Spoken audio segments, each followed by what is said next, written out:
गांव के कोने में रामू काका नाम के बुजुर्ग किसान रहते थे। सफेद दाढ़ी, झुर्रियों भरा चेहरा और हमेशा हाथ में एक पुरानी लाठी उनकी पहचान थी। उम्र के इस पड़ाव पर भी उनके हौसले में कोई कमी नहीं थी।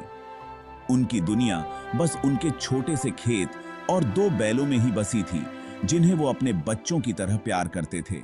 रामू काका ने अपनी जिंदगी की हर सीख खेतों से ही सीखी थी। जब वो छोटे थे, उनके पिता ने सिखाया था कि मिट्टी को समझो, वो सब कुछ सिखा देगी। वो अब नई तकनीकों और मशीनों के साथ नहीं चल पाते थे, लेकिन उनके पास अनुभव का खजाना था। गांव के युवा उनकी सादगी पर हंसते, कहते, काका, ये पुरानी बातें अब काम की नहीं हैं। अब मशीनों से सब जल्दी और अच्छा हो जाता है।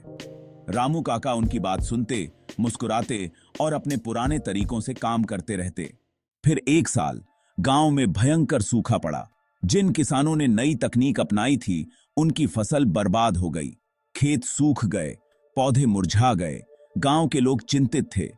उनके चेहरों पर परेशानी की लकीरें थीं। लेकिन रामू काका के खेत में फसल हरियाली से लहरा रही थी। जब गांव के लोग उनके पास आए तो उनकी आंखों में हैरानी थी। किसी ने उनसे पूछा, काका, आपका खेत कैसे बचा रहा?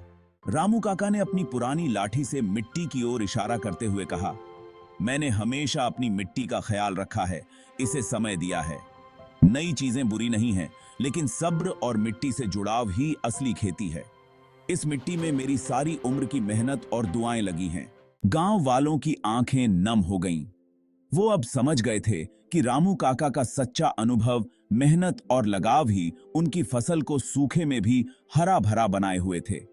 रामू काका का ये प्रेम और समर्पण उनके खेतों में हर कण में झलकता था।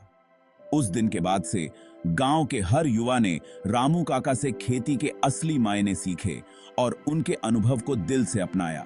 रामू काका उस दिन की शाम अपने खेत के पास बैठे अपने बैलों को सहलाते हुए सोच रहे थे, शायद मेरे जीवन की सबसे बड़ी फसल तो आज उग गई है। मेरे गांव के बच्चों का मेरे अनुभव में विश्वास, उनकी आंखों में गर्व के आंसू थे, जो उनके जीवन की सबसे खूबसूरत कमाई थी।